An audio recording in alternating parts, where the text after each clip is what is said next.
fly better. Thank you. And it's a Thursday trading day right here in Lagos, Nigeria. The week is about to end. Hope it's been profitable for you so far. But let's get to the top stories that set your agenda now. Starting with oil prices, we've seen a rise there with oil prices. Prices today on a decline in U.S. fuel inventories and a ratcheting up of tensions in the Middle East. Now we see crude futures there, that was up about 40 cents, 0.57% up, $71.18 a barrel. Still hovering around that lower part of the $70 per barrel range. WTI crude still holding on to $67.50, climbing back up from about $66 yesterday, 0.51%. So we're still seeing that trading range. That's for oil prices. Then for other matters now, we're seeing, oil still. The Dangote Petroleum refinery, they've temporarily halted the sale of petroleum products in Naira due to delays in the Naira-For-Crude oil swap deal with the Nigerian National Petroleum Company Limited. The refinery said it is facing a mismatch as its crude oil purchases are priced in US dollars while sales have been in Naira. In a statement released, Dangote Refinery clarified that its Naira sales have exceeded the Naira-denominated crude it has received, forcing it to align sales with its procurement currency. The company also dismissed reports of ticketing fraud, calling them malicious falsehoods. The Naira-For-Crude deal was meant to supply domestic refineries with crude in exchange for refined products, but its delay has left Dangote Refinery dependent on dollar-priced crude, prompting the temporary sales suspension. And the Nigerian National Petroleum Company has confirmed that the Port Harcourt Refining Company remains operational despite a minor incident yesterday. In a statement, NNPC Limited assures showed the public that all sections of the recently rehabilitated plant are functioning smoothly and there's no cause for concern. The company reaffirmed its commitment to maintaining a steady supply of petroleum products as PHRC operates at full capacity. And the Chartered Institute of Taxation of Nigeria, CITN, had its much-anticipated annual tax week for 2025, bringing together experts, policymakers, and key stakeholders in Nigeria's tax sector. This year's event with the theme, Nigeria's Tax Reform Bill, paving the way for economic growth and fiscal sustainability. Could have come at a more crucial time as the country's tax laws are undergoing a significant transformation. Take a listen. It's the annual tax week for 2025, organized by the Chartered Institute of Taxation of Nigeria, CITN. The meeting with the theme, Nigeria's Tax Reform Bill, paving the way for economic growth and fiscal sustainability, becomes even more relevant with the ongoing process to legalize the country's tax laws. Packaged to address some salient issues of the implications, pitfalls, and prospects of the four tax reform bills. This event will allow you to be abreast of the changes, implications, pitfalls, and prospects of the tax reform bills. We're expecting that we'll have fewer number of tax laws. The keynote speech delves into salient points and targets of the reform, which includes diversifying Nigeria's revenue source from just oil and gas, dealing with the challenge of multiple taxation, equity in fiscal allocation, among others. The system should be a lot more data-driven, technology-enabled. We should be shifting towards indirect taxes. The system should be slightly more simplified, which is part of the reason why, for example, release and allowances were consolidated. You don't need to be a taxman to be saying, which one is, how do I determine all the release and allowances that I'm entitled to? Just what's your income? Then tax it based on the tax rate. All right. So that's the whole idea. So make it simpler. All right. Make it more efficient. Expand the tax net. More ideas and targets make up the conversation by panelists, and it all to contribute to a new tax regime in the country, which is expected to have scaled through all processes and be ready for implementation by the second half of 2025.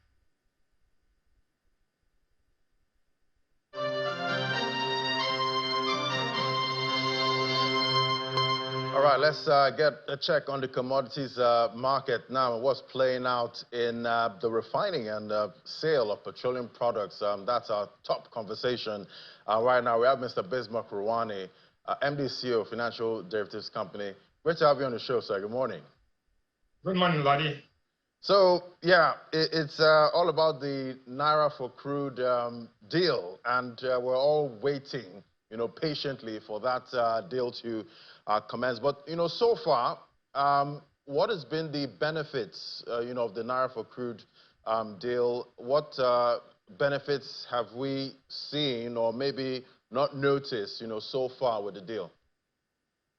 Okay, this agreement has been in place for the last 6 months. And in 6 months, let's go back and see exactly what has happened. In 6 months, there's been guaranteed supply. There's been quality guaranteed. There's been almost uniform pricing across the country. And more than anything else, there's been no cacophony about subsidy and deficits. So you have a system that works and a market that works. But the most important thing to note is that, one, the oil market is not like a Jankara market. People plan forward, they buy forward.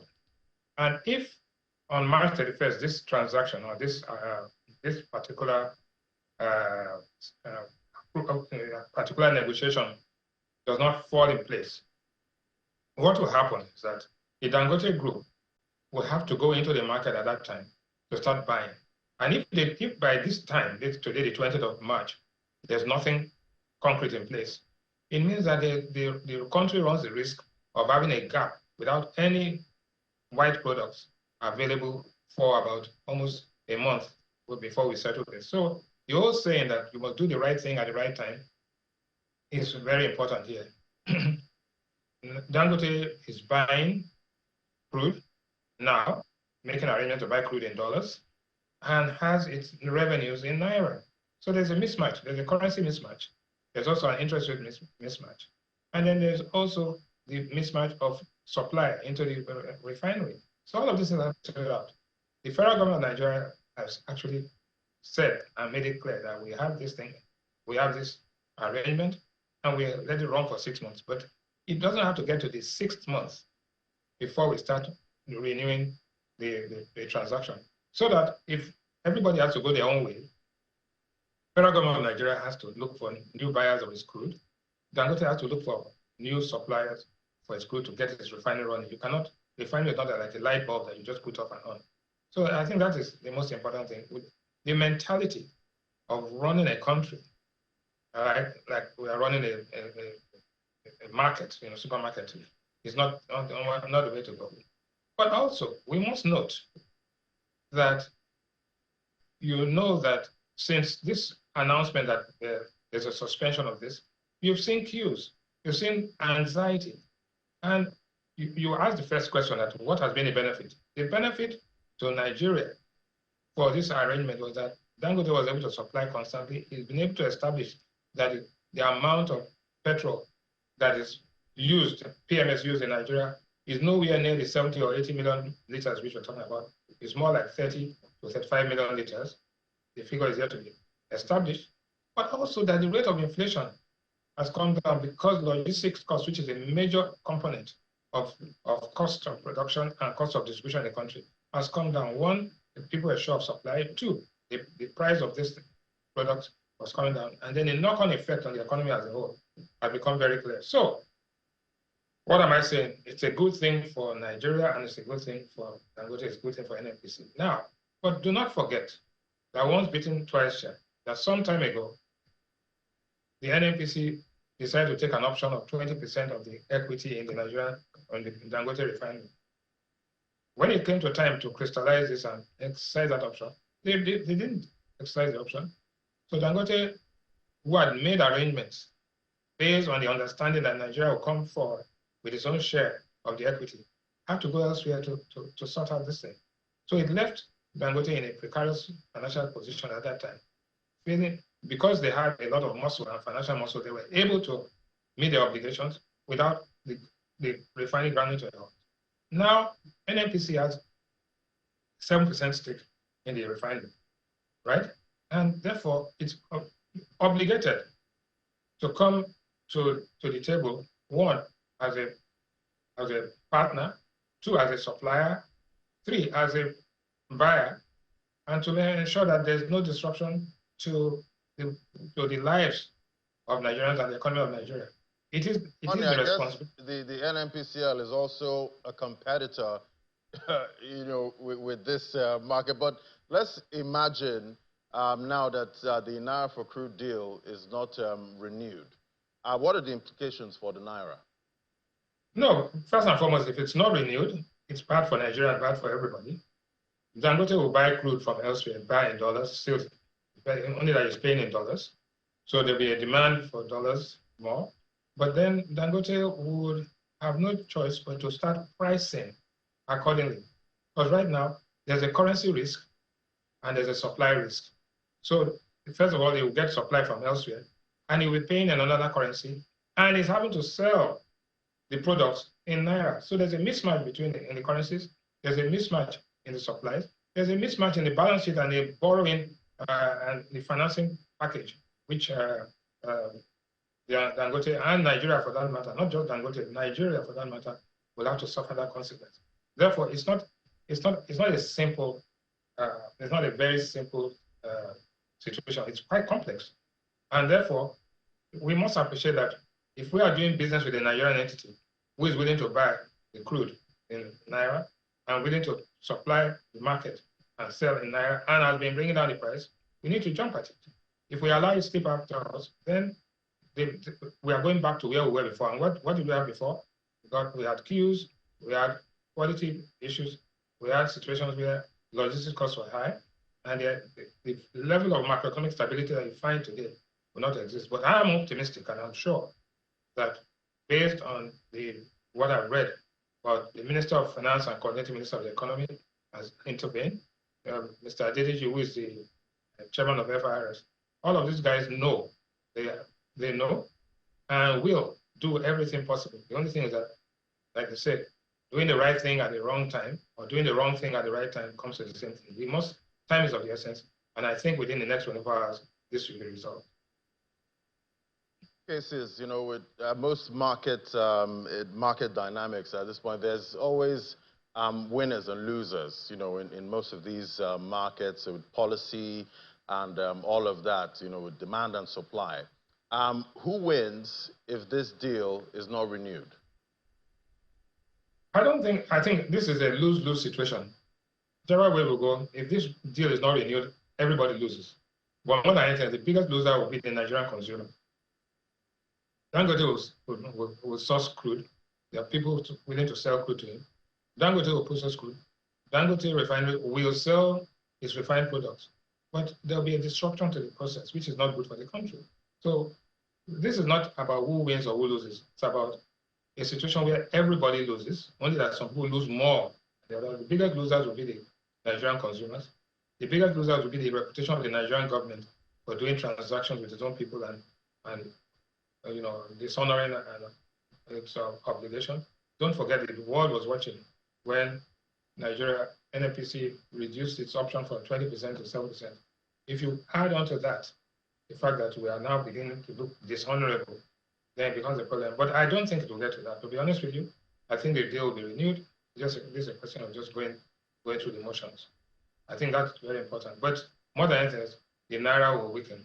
And when the Naira weakens and the price of food, price of petrol products increase, then you are looking at an inflationary environment, which is, we need that as much as we need a bullet in our head.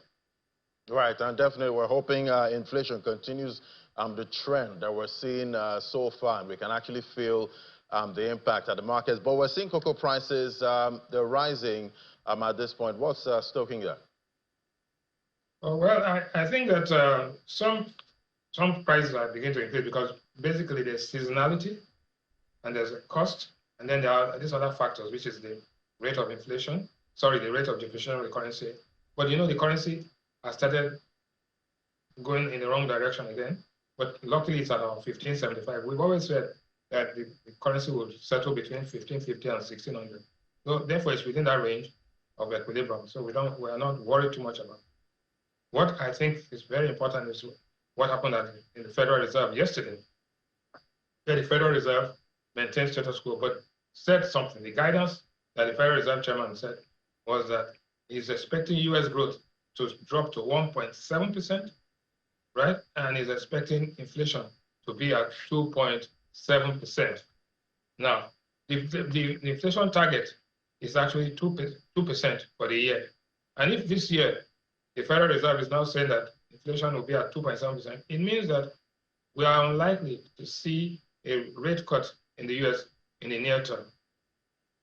What does it mean? It means that the dollar begins to lose value in the markets, and also we are in a situation of stagflation. Stagflation is the worst economic situation where you're having slow growth and high inflation, which means that interest rates are going to remain high, and mortgage rates and mortgage costs to US citizens is going to be much higher. So we have to look at that. But for us, it really, we are neither here nor there, but the US economy is the largest economy in the world. And if the US economy stalls because of tariffs and the things that are happening in Gaza and in Ukraine, it means that the global economy will be facing these shocks, right? And those shocks will affect us in Nigeria. So let us assume that something happens, that the price of oil drops below where it is $70, it now goes to about 60 or 65. Yes, the cost of refined products will be lower, but in Nigeria's government revenue will suffer significant shortfalls. And therefore, when that happens, then the federal government resorts to ways and means, and the fiscal deficit comes under pressure. We don't want that, and we don't look forward to that. So we are also hopeful that the tariff, tit for tat and reciprocal tariff will be short-lived, and that very soon, the next day or two, we would have a kind of truce, and therefore the price of oil begins to stabilize between 65 and 70. At that level, we can. But our production, the biggest problem is our production. And you know the things that are happening, and that we've had force majeure. The Trans-Niger Delta pipeline has been affected. We don't need any more exogenous shocks. In addition to exogenous shocks, global exogenous shocks, we do not need endogenous shocks in the oil production of Nigeria. So we need to resolve our problems, right, to ensure that our production increases and the price remains stable. Then we can begin to enjoy the benefits of a stable economy. You know, Mr. Rani, looking at the global economy and the domestic economy, the first quarter of 2025 has been quite dramatic, I must say, with the tariff tit for tat and all of that. So, going by what's playing out right now with inflation and let's talk about the Naira-For-Crude deal, how is all of that playing out in the domestic commodities market? Are we seeing any reduction in prices, or are prices still going higher? Well, let me put it this way. There are lags between when things happen and when you see the impact. As we speak today, price of most commodities have come down, but 3 commodities in particular have increased. One is tomatoes is up, pepper is up, and we've seen a little bit of an increase in price of rice. So what do we see? We think that inflation remains stable. It's basically stable for the next 2 to 3 weeks. But if, for example, the Naira-For-Crude transaction is not renewed, you will see speculation kicks in again. And we'll begin to see prices begin to increase. But in the inflation numbers, 2 things came out clearly, and I said it to you on Tuesday. One is that core inflation has increased. 2 is that the monthly inflation rate that was not announced is much higher when you annualize it than the annual rate of inflation. And if you are projecting forward, the monthly inflation rate is more relevant and more appropriate for projections than the annual rate, because you are comparing the price of rice in March 2024 with price of rice in March 2025. But the monthly inflation compares the rate last month with the rate this month. And therefore, because of that, it's clear to us that the inflation trajectory in Nigeria today is fragile, which means that inflation can turn around very quickly and erode all the gains that we have made. So 1, we shouldn't celebrate too early. 2, let's guard those things that make our inflation stable in Nigeria, which is 1, the exchange rate, 2, the price of petroleum products, and 3, the amount of money supply. If we can guide those things, then we will have a stable next 2 months. But if we allow those things to slip away from us for any number of considerations, then it's going to be a very hard Easter coming to us. And that the month of March is for those of you who studied Shakespeare and Julius Caesar, we say, beware the Ides of March. That was when Caesar was told that some guys were plotting and that the horizon does not look too good. So every time we're in March, we say, beware the Ides of March, especially the 15th of March, which is the Ides of March. Of March, and going by what we're seeing in the stock market so far, the month of March has been quite bearish so far, but we'll see if we get some kind of rebound. But thank you so much, Mr. Bismarck Rouhani. Always great having your perspective as CEO of Financial. Thank you for having me this morning. Thank you for coming, sir. Good morning. All right, to other conversations. Now, a bill to mandate the establishment of physical offices by social media platforms within Nigeria's territorial boundaries has successfully scaled the second reading in the Senate. The bill, titled A Bill for an Act to Amend the Nigeria Data Protection Act 2023, aims to ensure that multinational social media companies set up physical offices in Nigeria, addressing the growing need for better local representation and addressing challenges associated with digital engagement. Well, joining us to unpack this now, we have Mr. Amori Dowares, the founder, partner, ENC Legal, joining me right here in the studio. It's great to have you. Thank you, Milady. Happy birthday in arrears again. Thank you, thank you. It was a good one, at this point. Yes. So, looking at... And there were no tariffs. Well, tariffs on my birthday. Well, maybe some announcements. No personal tariffs. No personal tariffs, yes, yeah. So that's good, for me at this point. Thank you so much. So, looking at these social media platforms, we use social media a lot. It almost seems we cannot do without social media. And if you look at, most of the African countries and the time spent on social media, top 5, we see Kenya, that was for 2024. They spent about 3 hours, 43 minutes. South Africa spent 3 hours, 37 minutes. Nigeria comes in at 3 hours, 23 minutes. Ghana, 2 hours, 43 minutes. So we're smack in the middle there, looking at the top 5. So we spend a lot of time on social media. I even think that, so there's conflicting data on this. Right. Web Index says we spend 4 hours. We're actually topping. Oh, so we have 4 hours now? Yes, at the latest, right. We're actually leading a little over 4 hours. So it makes sense for these companies to set up shop here. Well, I think that we shouldn't go to, we should distill the issues, right?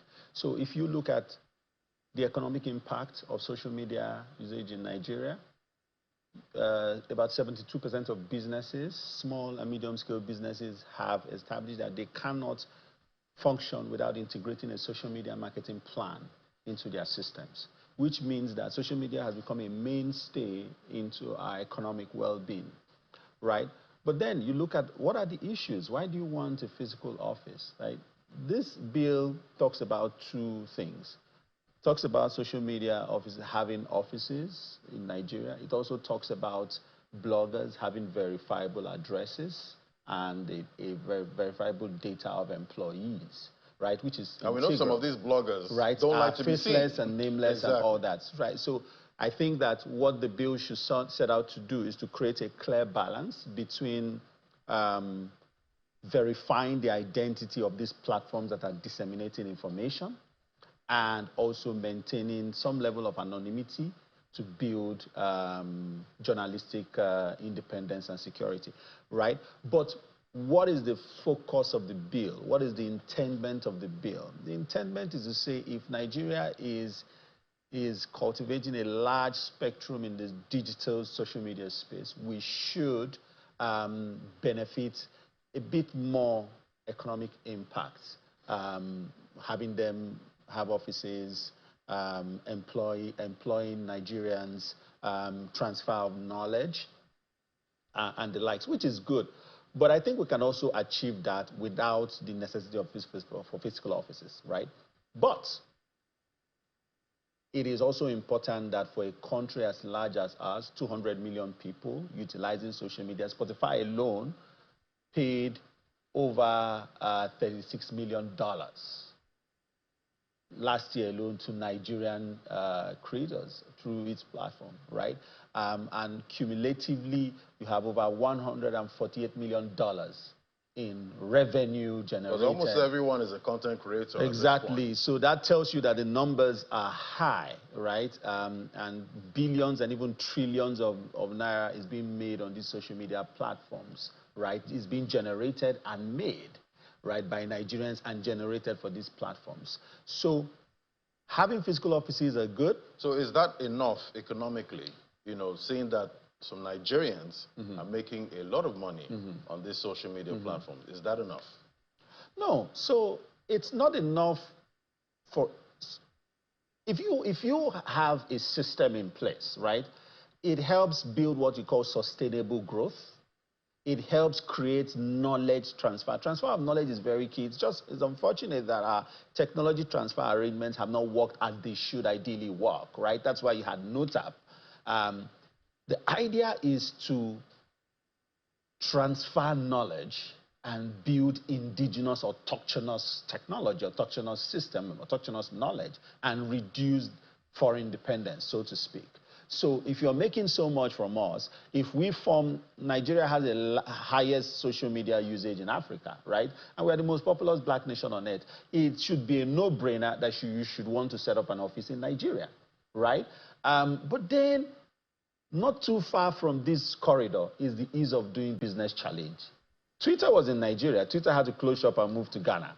They had challenges that led them there. So we must begin to look at fixing these challenges. Is it necessary for them to come? Because that means Meta, X, and all of them, they'll have to deal with band A issues. Well, they'll have to deal with those. They'll have to deal with those issues. But you see, nowhere in the world do you have the consuming numbers as much as you have in Nigeria. Let's be very honest. We hardly produce, we consume. We do a lot of importation. So if you look at the e-commerce, the online e-commerce space, go check out Temu's data and the level of orders that come to this part of the world. Right. Right, so that will just give you a bit of an idea. Nigerians are big-time purchasers, big-time users. So if the telecom companies tell you how much they generate on data alone, right, you cannot separate this conversation from the data around it, right? And where the data drives you to is that you have a solid market. Now, these companies can no longer rely on the pockets of challenges that they have in setting up as reason not to have physical offices here. But where I, slightly have a divergent view is that you can hold them accountable on all fours even without having a physical address, right? The UK has rules around ensuring a sanitized digital space and ensuring compliance.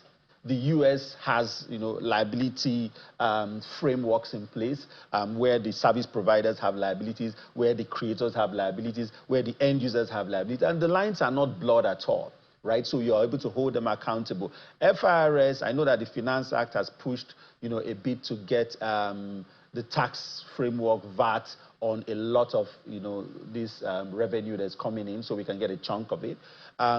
So yes, we must solidify that, right? But these companies cannot rely on the fact that, okay, we have ease of doing business challenges to say, oh, based on this, we really can't have physical space offices in Nigeria, right? I know that some of them do, but if we are a large chunk of your numbers, then you should look at opening shop here, not just in the air, but a physical shop, especially when it comes to troubleshooting challenges, especially when it comes to dispute resolution management, right? So a lot of the dispute resolution that comes from utilizing these platforms are problematic to resolve and leave Nigerians at the mercy of these platforms because they really are not bound by the laws of Nigeria. Okay. The dispute resolution framework takes... Imagine you are somewhere in Oshodi and you have a problem with a particular company and you don't have any way to get to California or to get to Europe you don't have any way to resolve your disputes. You can send them an email. Right, so you send them an email and you are at their mercy. Right. Right, you either wait for them to respond to you and all that. And even when you sue, there are so many nuances around those challenges. The big giants have offices. The Meta is here, right? But a lot more. Okay. Social media has morphed into so much and, and continues to morph. It's a giant, you know, at this point. But I'm wondering, okay, this becomes law, and these platforms say, we're not coming to set up shop. What next? Then, so here's the thing.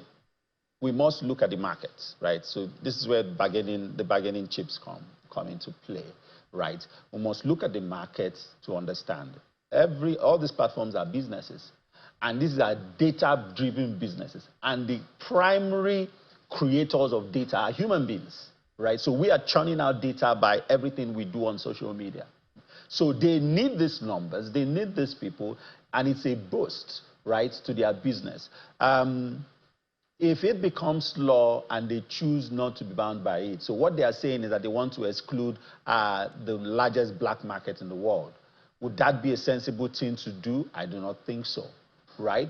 However, I know that the Senate has passed it to the committee stage, where it is expected that the committee will liaise with practitioners and stakeholders in the space. We hope that when we have that conversation with the Senate committee, some of these nuances will be addressed, because implementation is very key. Oftentimes we make laws in a very sweeping manner, right, without looking at the nuances of the actual implementation and even the oversight you intend to create, right?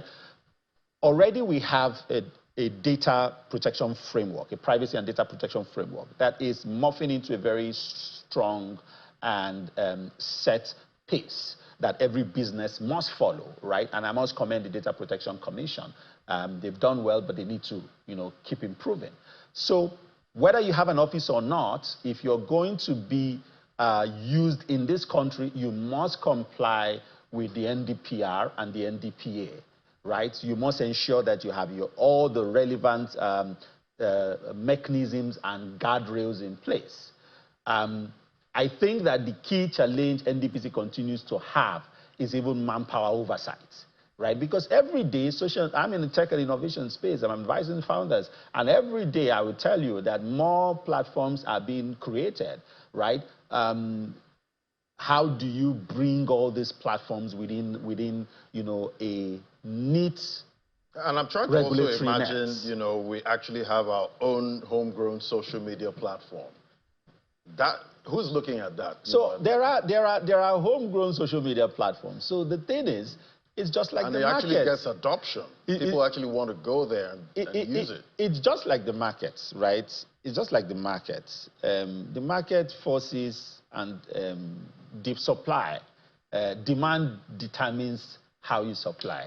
We are very, and I think maybe the relics of colonialism continue to show up in everything that we do. We are very foreign-minded, foreign-oriented, and anything that's imported catches our fancy more than things that are indigenous, right? So that is there. And also, you know, the infrastructure, digital infrastructure continues to be a major problem. A lot of these platforms, right, are built in jurisdictions where they have solid digital infrastructure to back the numbers, to back the avalanche of users, right? When you bring it down home, you do not want to have a platform where 50 million people sign up to and it crashes immediately. Right. So those are some of the indigenous challenges. It'd be great to see. It'd be great to see a social media platform that comes out of Africa. But I'll tell you, Laddie, I'll tell you, Laddie, that these giants all over the world. I have a friend who used to, you know, manage the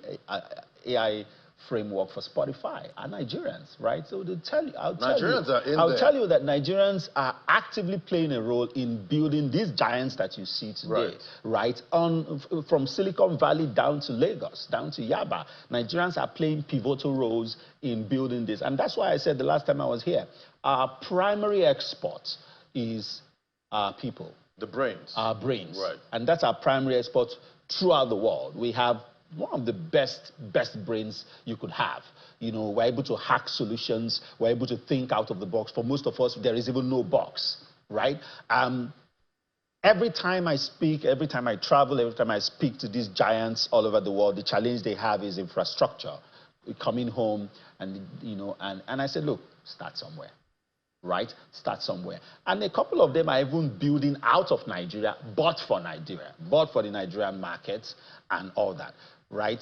So those issues are there. If you even look at the cartoons we watched as children were in foreign, right? Foreign centered. The cartoons our children are watching today are still foreign centered, right? Very few indigenous ones have been able to survive. Right. Some pop up and after some time they go, right? It's a challenge that we must fix. But you see, you don't fix this only by looking at the digital space. It cuts across our civics, history, ethics. It's good to see that history is back in the curriculum, but there's so much that we can do to reorientate.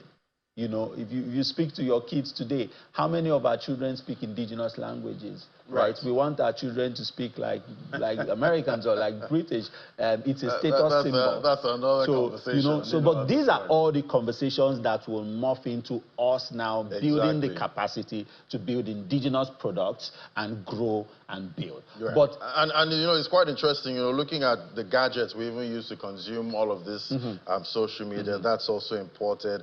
I see your phone, I can imagine how expensive it is and how much you have to pay for these gadgets. So it's a lot, at this point. It's a lot. But you see, the problem, I was looking at the data, and we were discussing Apple, right? And the data around, so many people use a particular phone, but these people don't have an outlet locally. And when they looked at the numbers and the data of the actual end results of the funding that got to them from these purchases, right, it didn't trickle down home. All right, so much to unpack. But we've run out of time, but thank you so much. Always great having your perspective. Maury Edowa is a founder, partner, E&C Legal. Thank you so much, and I hope we find common ground. Yes, I do hope that this bill is fine-tuned, neatened out, and it makes sense. Yes, for every party. Thank you for coming on today. Thank you for having me. All right, we'll take a moment now. When we come back, Consumer Rights Week. That's next. Just stay with us.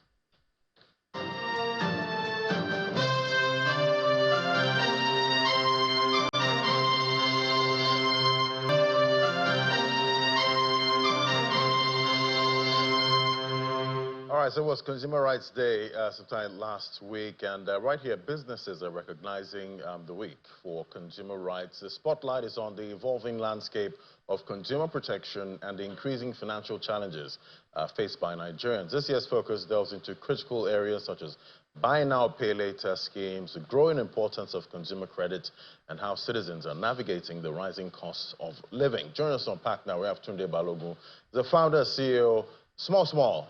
Good to have you on the show. Thank you, Ladi. Good morning. Good morning. So, definitely, I think sometime 2023, 2024, that BNPL scheme, buy now, pay later, was becoming a thing. Do you think it's catching on in Nigeria? Do you think Nigerian consumers are buying now and paying later? Yes, absolutely. Buy now, pay later is really becoming a thing. There are more platforms, more companies that are now in existence in the Nigerian e-commerce space, or beyond even e-commerce space, that are making this accessible for Nigerians. But when we really look at our population and the penetration right now, the rubber is still yet to meet the road. Because when you think of cost of living hasn't gone up significantly, purchasing power has reduced significantly. When you look at other factors that really, really put everything into perspective of how well are the Nigerian consumers doing, then you know that there still needs to be more. We still need to do more in making sure that Nigerians can access the things they need and bring it closer to them, which is one of the things we also do at Small across our different products. All right, so, looking at this scheme, definitely there'll be some risk, either on I think mostly for the business, at this point? Because I'm imagining if I buy now and later comes and I'm like, you know what, maybe I don't want to pay, for it. How are they navigating this risk? So again, there's always risk with credit. But one thing that we've seen, and this is known all over the world, no nation rises without credit. No nation rises without credit. In the Nigerian case, you realize that, there's direct and indirect credit, as we know. But in the Nigerian case, you realize that most of the people that have access to direct credit, which is cash, in some definition, right, are the upper class, right? Loans from banks and all these things, right? But when you talk about the middle class and the lower class, access to some form of credit facility, whether indirect or direct credit, is very limited, right?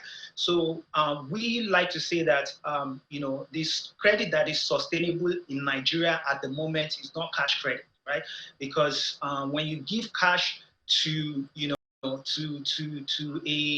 a Tom or Jerry right now, before they even use that cash to do whatever they had in mind to use that cash for, other expenses, other need has crippled in and taking that cash from them, right? So we believe that the credit that is needed for Nigerians right now is a sustainable credit and indirect credit, whereby they can access the thing they need, and there are platforms available that allow them to, for example, we started as rent small, whereby we allow people pay their rent monthly. We've gone from rent small, and we've expanded to an e-commerce platform that is called Fair App, where people can buy gadgets, laptops, home appliances, and we've onboarded vendors across different categories, different business, including Fuani. We've onboarded these people on our platform in order to provide this access to our customers, right? So that risk level, risk will always be there. It's a matter of how do we manage it. And that's one of the things we have learned all these years with Rent Small, where people pay monthly for their rent. And then with Fair App right now, where we carry out verification. There are credit bureau solutions available right now. There are platforms that pull data, around credentials of customers, right? And are able to do a vetting and be able to rate these customers that, oh, this person has good credit standing, or this person doesn't have good credit standing. This person is owing because this person has taken a loan from one platform and is yet to pay from those platforms, right? So again, like I said, there will always be some form of risk, right, but that should stop us from doing what we need to do, because the reality is that people's life needs to get better. Cost of living has gone up. Purchasing power has reduced. So how do we move forward from here? And these solutions are solutions that are needed for time like this, whereby with good vetting process, with good solid verification, we can say, oh, this person is eligible. I'll give an example. There's a young guy that is an architect. His laptop he does freelance architecture, right? The laptop he uses for his architectural design is giving him issues, and he needed to upgrade to a better laptop because of the old 3D rendering and all of that, right? And was losing job as a result of that. Discover Fair and was able to get a new laptop and pay the instrumental payment and now have a 6-month spread on his payments, right? Now he's getting more jobs because he was able to get a better laptop, right? If he were to pay upfront for that laptop, and those type of laptops are very, very expensive, right? So again, the risk will always be there. It's just to continue to find ways to mitigate those risks. We have auto debits whereby, money is taken from your account every month when it's due.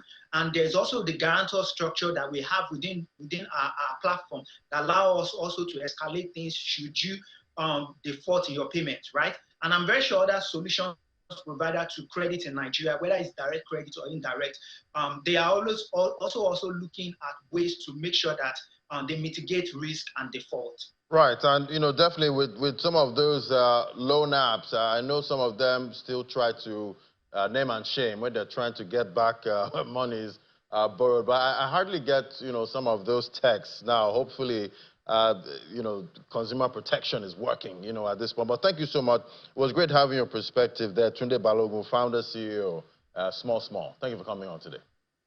All right, thank you, Ladi. All right, so now let's get a check on what's playing out in the global economy now. We have John McQuarrie with the details at this point. Great to have you. I don't know if you've received any of those messages from loan apps saying that this person is owing and is a chronic debtor. You should advise that person to pay back. Yes. I don't get those messages anymore. Well, I've been getting them, but you know, I think the most horrible part of those were when they will send you a message to say somebody has a kind of illness. Right. So you know, it's really doesn't make sense if you gave a loan to an individual and then you start. I mean, at that point, you should have known the risks attached. Right. And then you would have arranged your collateral to cover up, you know, for you to get your money. But I guess because of the way these apps operate, you know, they don't get that much information about and you. sometimes they are the ones who like push people, come and take, we can give you this. And then later on, when with crazy interest rates, and then when the person cannot pay, then you turn nasty. And those people that are trying to get these loans, they should try and be responsible too. You don't just go and take a loan and that's another conversation. I'm telling you. All right, good morning, everyone. This is the global news aspect or segment of Business Morning. We start, of course, from the United States yesterday that the central bank there cut its growth forecast as it warned President Donald Trump's tariff were clearly driving up prices. And the Federal Reserve released its projections for the world's largest economy on Wednesday, while keeping interest rates unchanged again, the second time for President Donald Trump's administration, saying that it wanted to see how the White House policies would unfold. That decision, which was widely expected, kept the Federal Reserve's benchmark interest rate hovering around 4.3%, where it has stood since December 2024. After the announcement, Trump, who has previously criticized the central bank, called it to cut rates. And earlier, Fed Chairman Jerome Powell said that the economy still appeared healthy, despite a sharp downturn in sentiment and remarkably high uncertainty. But he warns that tariffs, which are taxes on imports, were likely to slow growth and hinder the bank's efforts to keep prices stable, noting recent data showing a rise in goods prices. Mr. Trump has acknowledged that there could be a little disturbance, is the way he puts it, from his tariffs, but says that the policies will lead to long-term growth. And looks like following the U.S., China also held rates. That happened today, Thursday, as Beijing juggles propping up growth and stabilizing its currency amid mounting trade frictions. The People's Bank of China held the one-year loan prime rate at 3.1% and the five-year at 3.6%, where they've been since a quarter percentage point cut in October. China's LPRS, normally charged to banks' best clients, are calculated monthly based on designated commercial lenders' proposed rates submitted to the bank. The one-year LPR influences corporate and most household loans in China, while the five-year serves as a benchmark for mortgage rates. The PBOC has kept its seven-day rate as the country's main policy rate steady at 1.5% since it had its last cut in October. The central bank defends the yuan that faces downward pressure amid threats of higher tariffs. China's economy has showed a modest pickup in the first 2 months of this year, with retail sales growing 4% from a year earlier, faster than the 3.7% rise in December. Industrial output also came in higher than expectations, expanding 5.9% on year. Inflation data, however, underscored the need for more policy support for a sustainable economic recovery. Consumer price inflation in February fell into negative territory for the first time in over a year, while producer price deflation persisted.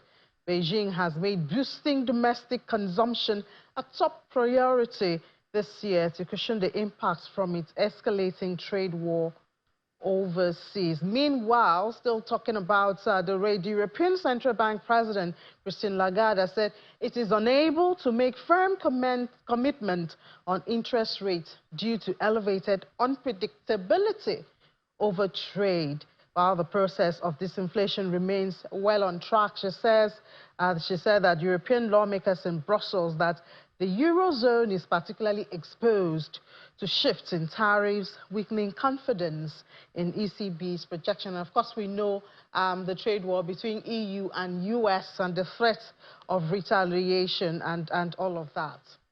But still in China, well, one of the ways they're planning to boost consumption seems to be, I wonder if Vladi has done this before, child care subsidy.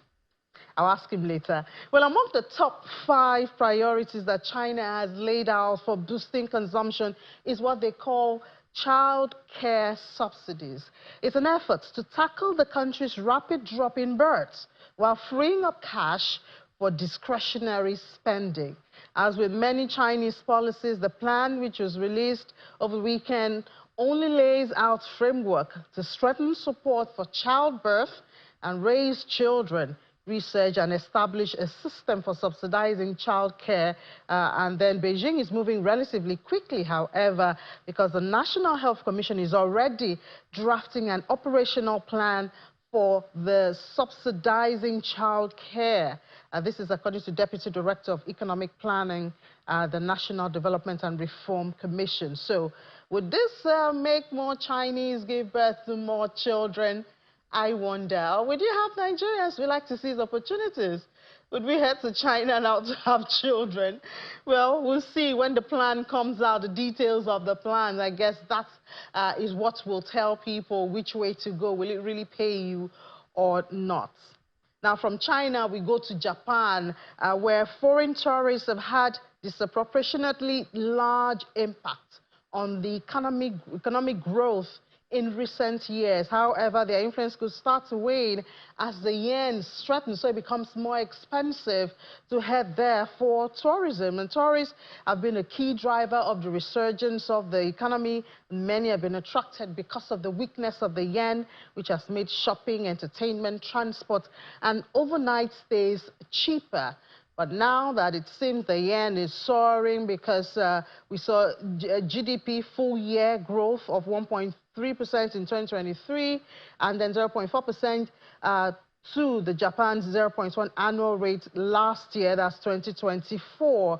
And then we also see the yen is making remarkable change and markup on that. So that has made it more expensive. Will that discourage tourists? We will wait and see. In New Zealand, the economy is growing faster than forecasted did in the 4th quarter of 2024, dragging the economy out of recession. But improvement is not expected to change the central bank's planned official cash rate cut. Government data release shows that gross domestic product rose 0.7% in December from prior quarter, better than analysts had expected of 0.4%. The growth follows a revised 1.1% contraction in the 3rd quarter, and the annual GDP decreased by 1.1%. This is according to Statistics New Zealand data. Market reaction to the GDP data was muted, with the New Zealand dollar rising from 0.582 to 0.581.